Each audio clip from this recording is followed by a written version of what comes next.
ও দুনিয়ার মানুষেরা তোমরা জেনে নাও, বিশ্বনবী বলছেন অহংকার হলো, বিশ্বনবী বলছেন, আল্লাহ রাব্বুল আলামিন বলেছেন অহংকার হলো আমার গায়ের চাদর, আত্মম্ভরিতা আমার লুঙ্গি।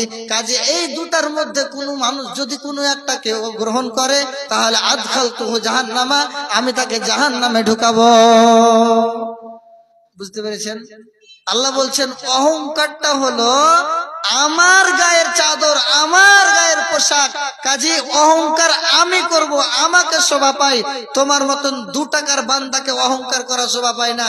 কি আছে তোমার? আজকে আছে, সকালে নাই। কি আছে?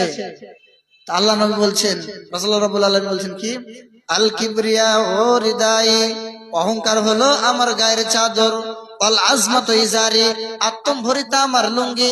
কাজে কোনো মানুষ যদি এই দুটার মধ্যে কোনো একটাকে গ্রহণ করে নাই তাহলে